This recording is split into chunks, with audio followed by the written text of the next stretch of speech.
Movie start అవగానే మనకి court రూమ్లో ఉన్న 19 సంవత్సరాల చంద్రశేఖర్ అనే వ్యక్తిని చూపిస్తారు. చంద్రశేఖర్ బలవంతంగా ఒక అమ్మాయి పైన అఘాయిత్యం చేశాడని మంగపతి అనే వ్యక్తి చంద్రశేఖర్ పైన కేసు రిజిస్టర్ చేస్తాడు. అందువల్ల 17 రోజులుగా చంద్రశేఖర్ రిమాండ్లో ఉంటాడు. మంగపతి లాయర్ దామోదర్ చంద్రశేఖర్ చేసిన ఈ దారుణాన్ని తీవ్రంగా పరిగణిస్తూ చంద్రశేఖర్ని కఠినంగా శిక్షించాలని కోర్టు వారిని వేడుకుంటాడు. ఇంకోవైపు చంద్రశేఖర్ లాయర్ కొన్ని రిటర్న్ డాక్యుమెంట్స్ ని చదువుకుంటాడు. అంతేకాని చంద్రశేఖర్ని విడిపించాలని బలంగా ప్రయత్నం చేయడు. అదెందుకో మనకు ముందు తెలుస్తుంది. రెండు పక్కల వాదనలు విన్న తర్వాత కోర్టు చంద్రశేఖర్ కేసుని 4 రోజులకు వాయిదా వేస్తుంది. ఈ 4 రోజులు చంద్రశేఖర్ మళ్లీ తిరిగి జైలుకు వెళ్లాల్సి ఉంటుంది. పరిస్థితి చూస్తుంటే చంద్రశేఖర్ వైపు వాళ్ళందరికీ ఒకటి మాత్రం క్లియర్ గా అర్థం అవుతుంది. అదేంటంటే చంద్రశేఖర్ కి ఖచ్చితంగా శిక్ష పడుతుందని వాళ్ళకి అర్థం అవుతుంది. కానీ నిజానికి చంద్రశేఖర్ ఎలాంటి తప్పు చేయలేదు. అతను ఒక నిర్దోషి. అతన్ని ఎలా కాపాడాలని చెప్పి వాళ్ళు ఆలోచిస్తూ ఉంటారు. అప్పుడే వాళ్ళకి మోహన్ రావు అనే లాయర్ గురించి తెలుస్తుంది. మోహన్ రావు ఎలాంటి కేసులు వాదించడంలో దిట్ట అని తెలుస్తుంది. అందువల్ల వాళ్ళు మోహన్ రావు సహాయం తీసుకోవాలనుకుంటారు. మోహన్ రావుకి కాల్ చేస్తే మోహన్ రావు అసిస్టెంట్ సూర్య కాల్ లిఫ్ట్ చేసి వాళ్ళని కలవమని చెప్తాడు. ఇక సూర్య గురించి చెప్పాలంటే సూర్య గత 3 సంవత్సరాలుగా మోహన్ రావు దగ్గర అసిస్టెంట్ గా పనిచేస్తూ ఉంటాడు. సూర్య చాలా టాలెంటెడ్ పర్సన్. ఏదైనా మంచి కేసు వస్తే వాదించి తనను తాను నిరూపించుకోవాలనుకుంటాడు సూర్య. కానీ అతను ఇంతవరకు ఒక కేసు కూడా వాదించలేదు. ఎందుకంటే మోహన్ రావుకి సూర్య మీద అంత నమ్మకం లేదు. ఇప్పుడు సూర్య మోహన్ రావు దగ్గరికి వెళ్లి సార్ ఈసారైనా ఈ కేసు వాదించే అవకాశం నాకు ఇవ్వండి అని అడుగుతాడు. దానికి మోహన్ రావు కొంచెం సేపు ఆలోచించి అలాగైతే నేను నిన్ను కొన్ని ప్రశ్నలు అడుగుతాను. వాటికి నువ్వు సరైన సమాధానాలు చెప్తే ఈ కేసుని నువ్వే వాదించవచ్చు అంటాడు. దానికి సూర్య కూడా ఒప్పుకుంటాడు. దాంతో మోహన్ రావు సూర్యని కొన్ని ప్రశ్నలు అడుగుతాడు. అయితే సూర్య మోహన్ రావు అడిగిన ప్రశ్నలకి సమాధానాలు చెప్పలేకపోతాడు. అంటే దీని అర్థం అతను ఈసారి కూడా కేసు వాదించలేకపోతున్నాడనమాట. సూర్య ఇంకా కేసు వాదించడానికి నేను ఫిట్ కాదేమో అనుకుని అక్కడి నుండి వెళ్లిపోతాడు. ఇంకోవైపు చంద్రశేఖర్ ఫ్రెండ్స్ సూర్య దగ్గరికి వచ్చి చంద్రశేఖర్ కేసు గురించి డీటెయిల్స్ అన్ని సూర్యకి చెప్తారు. నిజానికి ఆ కేసు ఫోక్సోతో రిలేట్ అయి ఉంటుంది. ఈ కేసు ఎప్పుడు రిజిస్టర్ అవుతుందంటే ఎవరైనా మైనర్ బాలిక పైన అంటే 18 సంవత్సరాల కంటే తక్కువ ఉండే అమ్మాయి పైన ఎవరైనా అఘాయిత్యం చేస్తే అప్పుడు ఈ కేసు రిజిస్టర్ అవుతుంది. ఇప్పుడు స్టోరీ పాస్ట్ లోకి వెళుతుంది. మనకు చంద్రశేఖర్ ని చూపిస్తారు. చంద్రశేఖర్ లైఫ్ ని బాగా ఎంజాయ్ చేస్తూ ఉంటాడు, చిల్ అవుతూ ఉంటాడు. చంద్రశేఖర్ చాలా రకాలైన పార్ట్ టైం వర్కులు చేసి డబ్బులు సంపాదిస్తూ ఉంటాడు. చంద్రశేఖర్ కి అమ్మా నాన్నతో పాటు ఒక చెల్లి కూడా ఉంటారు. చంద్రశేఖర్ వాళ్ళ నాన్న ఒక చిన్న వాచ్మెన్ గా పనిచేస్తూ ఉంటాడు. దీన్ని బట్టి మనకు అర్థమయ్యే విషయం ఏంటంటే వాళ్ళ ఫైనాన్షియల్ కండిషన్ కూడా అంతంత మాత్రమేనని. అయినప్పటికీ చంద్రశేఖర్ వాళ్ళ నాన్న చంద్రశేఖర్ని ఎప్పుడూ చదువుకోమని మోటివేట్ చేస్తూ ఉంటాడు. కానీ చంద్రశేఖర్ జీవితం చదువు వల్ల కాదు డబ్బులతో నడుస్తుందని చెప్పి వాళ్ళ నాన్న మాటల్ని పెద్దగా పట్టించుకునేవాడు. ఇంకోవైపు చంద్రశేఖర్ పక్కింట్లోకి గ్రూప్ స్టడీ చేయడానికి 17 సంవత్సరాల జాబిల్లి అనే అమ్మాయి వస్తుంది. ఒకరోజు ఆమె దృష్టి చంద్రశేఖర్ పైన పడుతుంది. దాంతో ఆమె చంద్రశేఖర్ పైన ప్రాంక్ చేయాలనుకుంటుంది. దాంతో జాబిల్లి తన ఫ్రెండ్స్ దగ్గర నుంచి చంద్రశేఖర్ నెంబర్ తీసుకుని ఆ రోజు రాత్రి చంద్రశేఖర్ కి ఫోన్ చేసి మాట్లాడుతుంది. మంచిగా కాకుండా చాలా యాటిట్యూడ్ చూపిస్తూ మాట్లాడుతుంది. ఎవరో పరిచయం లేని అమ్మాయి అలా మాట్లాడుతుండటంతో చంద్రశేఖర్ కూడా రూడ్ గా మాట్లాడతాడు. దాంతో జాబిల్లి చంద్రశేఖర్ మంచోడు కాదేమో అని అనుకుంటుంది. అలా డైలీ మాట్లాడుకుంటూ ఉంటారు. కొన్ని రోజుల తర్వాత జాబిల్లికి చంద్రశేఖర్ చాలా మంచివాడని తెలుస్తుంది. దాంతో జాబిల్లి చంద్రశేఖర్ ని కలిసి సారీ అడుగుతుంది. దాని తర్వాత వాళ్ళిద్దరూ మంచి ఫ్రెండ్స్ అయిపోతారు. ఒకరోజు జాబిల్లి రాత్రిపూట ఎవరితోనో ఫోన్ లో మాట్లాడటం జాబిల్లి వాళ్ళ మామయ్య గమనిస్తాడు. నిజానికి ఏం జరుగుతుందంటే జాబిల్లికి వాళ్ళ నాన్న ఉండడు. దాంతో జాబిల్లి వాళ్ళ ఇంటి మీద కూడా జాబిల్లి మామ మంగపతి పెత్తనం చేస్తూ ఉంటాడు. మంగపతి చాలా ధనవంతుడు. అతనికి ఒక రైస్ మిల్ కూడా ఉంటుంది. మంగపతి చెడ్డవాడు. తనతో ఎవరైనా తప్పుగా ప్రవర్తిస్తే మంగపతి వాళ్ళకు బుద్ధి చెప్పడానికి వాళ్ళ మీద తప్పుడు కేసులు పెడతాడు. అతనికి చాలా మంది పొలిటీషియన్స్ తో సంబంధం ఉండటం వల్ల ఈజీగా ఇవన్నీ చేయగలుగుతాడు. అందువల్ల జాబిల్లి కొన్ని రోజుల దాకా చంద్రశేఖర్ తో ఫోన్ లో మాట్లాడలేకపోతుంది. దాంతో ఏమైందని చెప్పి చంద్రశేఖర్ చాలా టెన్షన్ పడుతూ ఉంటాడు. కొన్ని రోజుల తర్వాత ఒకరోజు పార్టీకి జాబిల్లి చంద్రశేఖర్ ని ఇన్వైట్ చేస్తుంది. అక్కడ జాబిల్లి చంద్రశేఖర్ ఒకళ్ళనొకళ్ళు చూసుకుని చాలా హ్యాపీగా ఫీల్ అవుతారు. జరిగిందంతా తెలుసుకుని ఇద్దరు బాధపడతారు. కాసేపటి తర్వాత చంద్రశేఖర్ తను జాబిల్లిని చాలా ఇష్టపడుతున్నానని అర్థం చేసుకుని వెళ్లి జాబిల్లికి ప్రపోజ్ చేస్తాడు. జాబిల్లి కూడా తను కూడా సేమ్ సిచ్యువేషన్ లో ఉన్నట్టు ఫీల్ అయ్యి తన ప్రపోజల్ ని యాక్సెప్ట్ చేస్తుంది. అక్కడి నుంచి ప్రతిరోజు జాబిల్లి చంద్రశేఖర్ ని కలవటానికి వస్తుంది. కోచింగ్ అయిపోయిన తర్వాత గ్రూప్ స్టడీ చేయడానికి వెళ్తున్నానని అబద్ధాలు చెప్పి ప్రతిరోజు వచ్చి చంద్రశేఖర్ ని కలుస్తుంది. అలా కొద్ది రోజులు సంతోషంగా గడిచిపోతాయి. ఒకరోజు వాళ్ళ అమ్మకు పరిచయం చేయడానికి చంద్రశేఖర్ జాబిల్లిని ఇంటికి తీసుకొస్తాడు. జాబిల్లిని చూసి చంద్రశేఖర్ వాళ్ళ అమ్మ చాలా సంతోషపడుతుంది. అయితే చంద్రశేఖర్ జాబిల్లిని వాళ్ళ నాన్నకు పరిచయం చేయడు, ఎందుకంటే వాళ్ళ నాన్న కోపడతాడని చంద్రశేఖర్కి తెలుసు.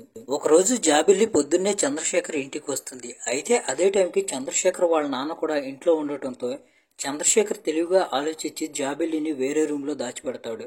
అయితే కాసేపటి తర్వాత మంగపతి పోలీసులను తీసుకుని అక్కడికి వస్తాడు. మంగపతి చంద్రశేఖర్ వాళ్ళ నాన్నతో చాలా రూడ్గా మాట్లాడతాడు. మంగపతి ఏం చెప్తాడంటే చంద్రశేఖర్ తన మేనకోడల్ని కిడ్నాప్ చేసి తన ఇంట్లో దాచిపెట్టాడని చెప్తాడు. అని చెప్తూ మంగపతి పెద్ద పెద్దగా కేకలు వేస్తాడు. ఆ కేకల దెబ్బకి భయపడిపోయి లోపల దాక్కున్న జాబిల్లి బయటకు వస్తుంది. ఎంతలా భయపడిపోతుందంటే అక్కడ మంగపతి కేకలకి భయపడిన జాబిల్లి కనీసం నోరు తెరిచి ఒక్క మాట కూడా మాట్లాడదు. దాంతో పోలీసులు మంగపతి చెప్పినట్టుగా జాబిల్లిని చంద్రశేఖర్ కిడ్నాప్ చేసి ఇంట్లో దాచిపెట్టాడనుకుంటారు. దాంతో పోలీసులు చంద్రశేఖర్ని అరెస్ట్ చేస్తారు. చంద్రశేఖర్ వాళ్ళ అమ్మ నాన్న మా అబ్బాయి అలాంటి వాడు కాడు, వాడికి ఏమీ తెలియదని చెప్పి బతిమలాడినా కానీ పోలీసులు పట్టించుకోరు. ఇంకోవైపు మంగపతి జాబిల్లిని ఇంటికి తీసుకువెళ్లి పిచ్చి కుక్కను కొట్టినట్టు కొడతాడు. జాబిల్లి వాళ్ళ అమ్మ వచ్చి మంగపతిని ఆగమని బతిమలాడుతుంది. అయినా కానీ మంగపతి జాబిల్లి వాళ్ళమ్మ మాటలు పట్టించుకోడు. జాబిల్లి వాళ్ళమ్మ చంద్రశేఖర్ పైన కేసు గీసు లాంటిది ఏమొద్దు, భయపెట్టి వదిలేసేయి అంటుంది. అయితే మంగపతి అలా చేయడానికి సిద్ధంగా లేడు, ఎందుకంటే ఇది మంగపతి పరుకు సంబంధించిన విషయం. వెంటనే మంగపతి దామోదర్ అనే లాయర్కి ఫోన్ చేసి చంద్రశేఖర్కి అగెనెస్ట్ గా కేసు రిజిస్టర్ చేయిస్తాడు. స్టేట్మెంట్ కోసం జాబిల్లిని పోలీస్ స్టేషన్కి పిలిపించమని చెప్తే మంగపతి జాబిల్లికి హెల్త్ బాగాలేదని చెప్తాడు. దాంతో వీటన్నిటి వల్ల పోక్సో చట్టం కింద చంద్రశేఖర్ జైలుకి వెళ్లాల్సి వస్తుంది. వాళ్ళ అబ్బాయిని పోక్సో చట్టం కింద అరెస్ట్ చేశారని తెలియడంతో చంద్రశేఖర్ వాళ్ళ అమ్మా నాన్న భయపడిపోతారు. ఇప్పుడు ఏం చేయాలో వాళ్ళకి అర్థం కాదు. అప్పుడే ఒక పోలీస్ ఆఫీసర్ వాళ్ళ దగ్గరికి వచ్చి, మీ అబ్బాయిని ఈ కేసు నుంచి బయటకు తీసుకురావాలంటే ఒక మంచి లాయర్ని రిక్రూట్ చేసుకోండి, లేకపోతే తన జీవితం మొత్తం జైల్లోనే నలిగిపోతుంది, యావజ్జీవ కారాగార శిక్ష కూడా పడొచ్చని చెప్తాడు. దాంతో చంద్రశేఖర్ వాళ్ళ అమ్మా నాన్న శివరామ్ అనే ఒక లాయర్ని కలిసి వాళ్ళ కేసు ఎలాగైనా వాదించమని చెప్పి బతిమలాడతారు. వాళ్ళు అక్కడి నుంచి వెళ్లిపోయిన తర్వాత మంగపతి అక్కడికి వస్తాడు. మంగపతి శివరామ్కి డబ్బులు ఇచ్చి శివరామ్ని కొనేస్తాడు. ఎట్టి పరిస్థితుల్లోనైనా కానీ చంద్రశేఖర్కి శిక్ష పడేలా చేయాలనుకుంటాడు మంగపతి. చూస్తూ ఉండగానే హీరింగ్ డే వస్తుంది. ఇంకోవైపు మంగపతి లాయర్ కోర్టులో తన వాదనలు వినిపిస్తూ జాబిల్లికి హెల్త్ బాగోలేదని, స్టేట్మెంట్ ఇవ్వడానికి తను రాలేదని అంటాడు. దానికి చంద్రశేఖర్ తరపు లాయర్ కూడా పెద్దగా ఏం వాదించడు. ఇదే మనకి మూవీ స్టార్టింగ్ లో చూపించే సీన్. జరుగుతున్న పరిస్థితులను చూసి చంద్రశేఖర్ కి తనకి జైలు శిక్ష తప్పదేమోనని చెప్పి భయపడుతూ ఉంటాడు. ఇంకోవైపు వాళ్ళ ఫ్యామిలీ వాళ్ళని తెలుసుకుని బాధపడుతూ ఉంటాడు. ఇప్పుడు మూవీ మళ్ళీ ప్రెజెంట్ లోకి వస్తుంది. చంద్రశేఖర్ ఫ్రెండ్స్ ద్వారా విషయం అంతా తెలుసుకున్న సూర్యకి చంద్రశేఖర్ ని కావాలని ఇరికిస్తున్నారని అర్థమవుతుంది. తర్వాత సూర్య, సాయంత్రం నేను సార్తో మాట్లాడిన తర్వాత మీకు విషయం ఏంటని చెప్తానంటాడు.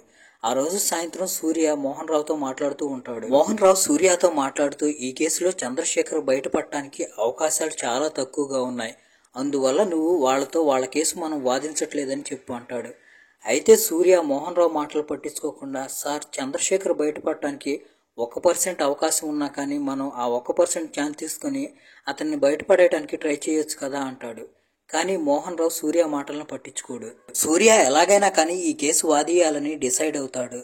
అందువల్ల తన ఫ్రెండ్ని కలిసి ఒక నకిలీ డాక్యుమెంట్ రెడీ చేయించుకుంటాడు. యాజ్ ఏ లెర్నింగ్ లాయర్ గా మోహన్ రావు తరపున ఈ కేసును వాదియాలని డిసైడ్ అవుతాడు. అయితే ఈ విషయం గురించి మోహన్ రావుకి అసలేమీ తెలీదు. కోర్టుకు వెళ్లిన తర్వాత జడ్జి గారు సూర్యని ఎండ్ మూమెంట్ లో ఈ కేసులో ఎందుకు జాయిన్ అయ్యావని అడుగుతారు. మంగపతి కావాలని చంద్రశేఖర్ ని ఇరికించడానికి ట్రై చేస్తున్నాడని నేను మనస్ఫూర్తిగా నమ్ముతున్నాను. అందువల్ల నేను నిజాన్ని అందరి ముందుకి తీసుకురావాలనుకుంటున్నాను.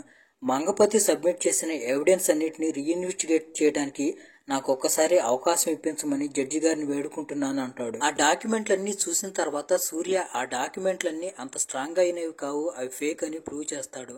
కేవలం వాటి మూలంగానే చంద్రశేఖర్ ని జైలుకు పంపించడం వీలు కాదని, అలాగే ఈ కేసులో న్యాయం బయటికి తీసుకొచ్చేంత వరకు తను కొంచెం సమయం కావాలని సూర్య జడ్జి గారిని కొంచెం టైం అడుగుతాడు. జడ్జి గారు కూడా కొంచెం టైం ఇస్తారు. దాంతో సూర్యకి సంతోషం వేస్తుంది. తాను ఎలాగైనా గానీ చంద్రశేఖర్ ని కాపాడగలుగుతానని సూర్య నమ్ముతాడు.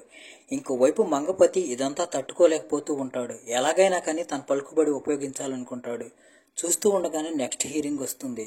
ఈసారి మంగపతి కోర్టుకి ఒక ఎవిడెన్స్ ని సబ్మిట్ చేస్తాడు. ఆ ఎవిడెన్స్ చూసి అందరికీ పై ఫీజులు ఫైన్ అయిపోతాయి. అక్కడ ఒక వీడియో ఉంటుంది. ఆ వీడియోలో చంద్రశేఖర్ అలాగే జాబిలి ఒక రూమ్లోకి వెళ్తారు. 16 నిమిషాల తర్వాత ఆ రూమ్లో నుంచి తిరిగి వస్తారు. కోర్టు అడ్జెంట్ అవుతుంది. మంగపతి సూర్య దగ్గరికి వచ్చి, నా దగ్గర పూర్తి స్టోరీ ఉంది, ఆ చంద్రశేఖర్ గారిని ఎవడో కాపాడలేడు, దీనికంటే ముందు ఆ చంద్రశేఖర్ గాడు తన ఫ్రెండ్ తో కలిసి సేఫ్టీ కొన్నాడని చెప్తాడు. ఈ విషయం తెలిసి సూర్య షాక్ అయిపోతాడు. ఎందుకంటే చంద్రశేఖర్ వాళ్ళ ఫ్యామిలీ మెంబర్స్ కానీ చంద్రశేఖర్ ఫ్రెండ్స్ కానీ ఈ విషయం గురించి సూర్యకి ఏమి చెప్పరు. దాంతో సూర్య కోపం వచ్చి ఈ కేసు నేను అసలు వాదించనని వెళ్ళిపోతాడు. అయితే కాసేపటి తర్వాత చంద్రశేఖర్ ఫ్రెండ్స్ అలాగే చంద్రశేఖర్ ఫ్యామిలీ మెంబర్స్ అంతా వచ్చి సూర్యని బతిమలాడతారు. చంద్రశేఖర్ వాళ్ళ అమ్మా నాన్న పరిస్థితి చూసి సూర్య కూడా బాధపడతాడు. వాళ్ళకి హెల్ప్ చేయాలనుకుంటాడు. ఇంకా సాక్ష్యాధారాలు సేకరించాలనుకుంటాడు. ఇక్కడితో మూవీ మళ్ళీ ఫ్లాష్ బ్యాక్ లోకి వెళుతుంది. చంద్రశేఖర్ జాబిల్లి సీక్రెట్ గా తరచూ కలుస్తూ ఉంటారు. ఒకరోజు జాబిల్లి చంద్రశేఖర్ తో మాట్లాడుతూ కొన్ని రోజులు మనం కలవటానికి వీలు కాదు, ఎందుకంటే నేను మా బంధువుల పెళ్లికి వెళ్తున్నాను, కొన్ని రోజులు అక్కడే ఉంటానని చెప్తుంది. అయితే చంద్రశేఖర్ కి ఈ మధ్యలో ఆత్రం వాక జాబిల్లిని కలుసుకోవటానికి ఆ పెళ్లి జరుగుతున్న ఇంటికి వెళతాడు. అక్కడ చంద్రశేఖర్ని చూసిన జాబిల్లి ఎవరికి కనపడకుండా ఉండాలని చెప్పి చంద్రశేఖర్ని ఒక రూమ్ లోకి తీసుకువెళ్తుంది. ఆ రూమ్ లోకి వెళుతున్నప్పుడే సీసీటీవీలో రికార్డ్ అవుతుంది. అయితే తర్వాత మంగపతి సీసీటీవీ ఫుటేజ్ ని చెక్ చేస్తాడు. అప్పుడే మంగపతి చంద్రశేఖర్ని ఫాలో అవ్వమని చెప్పి తన మనుషుల్ని నియమిస్తాడు. అలా వెంబడిస్తున్నప్పుడే ఒకరోజు చంద్రశేఖర్ ఫ్రెండ్ మెడికల్ షాప్ లో సేఫ్టీ కొంటాడు. అప్పుడే వాళ్ళు ఒక ఫోటో తీసుకుంటారు. అలాగే కొన్ని రోజుల తర్వాత చంద్రశేఖర్ ఒకరోజు బస్సులో నుంచి జాబిల్లిని తన బైక్ ఎక్కించుకొని వెళ్తూ ఉంటాడు. అప్పుడే వాళ్ళు ఇంకో ఫోటో తీస్తారు. ఎందుకంటే వాళ్ళు చంద్రశేఖర్ కి ఎలాగైనా కానీ బుద్ధి చెప్పాలని ఒక ఫేక్ స్టోరీని క్రియేట్ చేస్తారు. ఇంకోవైపు సూర్య చాలా రోజుల నుంచి డ్యూటీకి రాకపోవడంతో మోహన్ రావు సూర్య గురించి తన ఫ్రెండ్ని అడుగుతాడు. తాను మీ పేరు మీద లెర్నింగ్ లాయర్ గా కేసు వాదిస్తున్నాడని ఫ్రెండ్ చెప్పడంతో సూర్యని కలవటానికి మోహన్ రావు వెళ్తాడు. అక్కడికి వెళ్లిన తర్వాత నీలో ప్రొఫెషనలిజం కొంచెం కూడా లేదని సూర్య మీద కోప్పడతాడు మోహన్ రావు. నీకు ఏ పని సరిగ్గా చేయటం రాదు, ఏ పని అప్పచెప్పినా కానీ దాన్ని మధ్యలోనే వదిలేస్తావు, అందుకనే నేను నిన్ను నమ్మి ఏ కేసు అప్పచెప్పను. ఈసారి నీ అంతట నువ్వుగా ఈ కేసు తీసుకున్నావు, కనీసం దీన్నైనా కంప్లీట్ చేయమంటాడు. మోహన్ రావు అలా చెప్పడంతో సూర్య మోటివేటివ్ గా ఫీల్ అవుతాడు. అప్పటి నుంచి సూర్య కూడా ఇంకా కష్టపడి ఆ కేసు విషయంలో ఇన్ఫర్మేషన్ సేకరించడానికి ట్రై చేస్తూ ఉంటాడు. చూస్తూ ఉండగానే హీరింగ్ వచ్చేస్తుంది. ఆ రోజు సూర్య ఆ కేసు గురించి కోర్టులో వాదిస్తూ ఆ వీడియో చూసి మనమంతా అక్కడ ఏదేదో జరిగిపోయింది అనుకుంటున్నాం. నిజానికి ఆ రూమ్ లో ఏం జరిగిందో చంద్రశేఖర్ కి జాబిల్లీకే తెలుస్తుంది. కాబట్టి నిజానిజాలు తెలియాలంటే జాబిల్లి స్టేట్మెంట్ కూడా తీసుకోవాలి, అందుకని ఆమెను కోర్టుకు పిలిపించాలని అంటాడు. ఇప్పుడు జాబిల్లి డాక్టర్ వచ్చి జాబిల్లి హెల్త్ కండిషన్ ఇప్పుడు బాగాలేదు, ఆమె మెంటల్ గా చాలా డిస్టర్బ్ అయి ఉంది, ఇటువంటి పరిస్థితుల్లో ఆమె దగ్గర నుంచి స్టేట్మెంట్ రికార్డ్ చేసుకోవడం వీలు కాదంటారు. దాంతో చంద్రశేఖర్ ఒక్కటి స్టేట్మెంట్ ని రికార్డ్ చేస్తారు. మళ్ళీ ఇంకోసారి కోర్టు అడ్జెంట్ అవుతుంది. మంగపతికి ఒక్క విషయం మాత్రం క్లియర్ అవుతుంది, ఇయాల కాకపోతే రేపైనా కానీ కోర్టుకి జాబిల్లిని తీసుకొచ్చి స్టేట్మెంట్ రికార్డ్ చేస్తారని. దాంతో మంగపతి ఇంటికి వెళ్లి జాబిల్లికి వాళ్ళ అమ్మకి వార్నింగ్ ఇస్తూ నీ కూతురికి ఒక మాట చెప్పు, వాడు నీ కూతురి మీద బలవంతం చేయబోయాడని ఆ మాటే కోర్టులో చెప్పాలి. ఒకవేళ అలా కాకుండా వేరే విధంగా చెప్పారనుకో మిమ్మల్ని ఇద్దరిని నిర్దాక్షిణ్యంగా నరికి చంపేస్తానని చెప్పి వార్నింగ్ ఇస్తాడు. నెక్స్ట్ హీరింగ్ వస్తుంది. ఈసారి సూర్య జాబిల్లి డాక్టర్ ని టార్గెట్ చేస్తాడు. అతన్ని అటు తిప్పి ఇటు తిప్పి కొన్ని క్వశ్చన్లు అడిగి అతను ఇచ్చిన రిపోర్ట్లన్నీ ఫేక్ అని రుజువు చేస్తాడు. అలాగే జాబిల్లి మెంటల్ కండిషన్ కూడా చాలా బాగుందని చెప్పి ప్రూవ్ చేస్తాడు. కేవలం ఈ డాక్టర్ గాడు పిచ్చి పిచ్చి మాటలు చెప్పి టైం అంతా వేస్ట్ చేస్తున్నాడు, కేసుని అక్కడికక్కడే తిప్పుతున్నాడని అంటారు. జడ్జి గారికి కూడా విషయం అర్థం అవుతుంది. తర్వాత డాక్టర్ కి పెనాల్టీ వేస్తారు. దాంతో పాటుగా జాబిల్లిని కోర్టుకు తీసుకురావాలని చెప్తారు. ఆ రోజు సాయంత్రం జాబిల్లి వాళ్ళ అమ్మ దగ్గరికి వచ్చి ఆ రోజు ఆ రూమ్ లో ఏమేం జరిగిందో చెప్పి ఏడుస్తుంది. తర్వాత వాళ్ళ అమ్మ కాళ్ల మీద పడుతుంది. జాబిల్లి వాళ్ళ అమ్మ జాబిల్లిని సముదాయిస్తుంది. తర్వాత రోజు జాబిల్లి వాళ్ళ అమ్మ జాబిల్లిని కోర్టుకు తీసుకొస్తుంది. జాబిల్లి తన స్టేట్మెంట్ ఇస్తూ ఆ రోజు ఆ ఇంట్లో పెళ్లి జరుగుతుంది, నేను చంద్రశేఖర్ కూడా పెళ్లి ఎలా చేసుకుంటారని చెప్పి ఆడుకున్నాం, అంతకుమించి ఆ రూమ్ లో ఇంకా ఏమీ జరగలేదని చెప్తుంది. అంతేకాని అంతకుమించి మా ఇద్దరి మధ్యలో ఏమీ జరగలేదని చెప్తుంది. ఆ మాటలతో అక్కడున్న వాళ్ళంతా షాక్ అయిపోతారు. ఇంకోవైపు చంద్రశేఖర్ జాబిల్లి వైపు కోపంగా చూస్తూ ఉంటాడు. జాబిల్లి చంద్రశేఖర్ని నిజంగానే ప్రేమిస్తూ ఉంటుంది. అలాంటిది చంద్రశేఖర్ని తను ఎలా ఇరికిస్తుంది? చంద్రశేఖర్ స్టేట్మెంట్ అలాగే జాబిల్లి స్టేట్మెంట్ మ్యాచ్ అవుతుంది. చంద్రశేఖర్ని నిర్దోషిగా పరిగణిస్తూ జైలు నుండి రిలీజ్ చేస్తారు. అలాగే ఇంకోవైపు చంద్రశేఖర్ని తప్పుడు కేసులో ఇరికించడానికి ట్రై చేసినందుకు మంగపతిని అలాగే మంగపతి లాయర్కి జైలు శిక్ష పడుతుంది. జైలు నుంచి రిలీజ్ అయి బయటికి రాగానే చంద్రశేఖర్ సూర్యని వాటేసుకుంటాడు. ఎందుకంటే సూర్య లేకపోతే ఈ కేసులో నుంచి బయటికి రావడం చంద్రశేఖర్ వల్ల అయ్యేది కాదు. సూర్య చంద్రశేఖర్ని సముదాయిస్తూ ఇప్పటికైనా అర్థమైందా ఈ రోజుల్లో చదువుకోవటం రాయటం ఎంత ముఖ్యమో, చదువు లేదనుకో ఎవడైనా కానీ నిన్ను పిచ్చేదం చేయడానికి ట్రై చేస్తాడని అంటాడు. సూర్య చెప్తుంది ఎంత నిజమో చంద్రశేఖర్ కూడా అర్థమవుతుంది. దాంతో చంద్రశేఖర్ తాను చేసే పార్ట్ టైం వర్క్లన్నీ ఆపేసి చదవటం స్టార్ట్ చేస్తాడు. ఇక్కడితో మూవీ ఎండ్ అయిపోతుంది.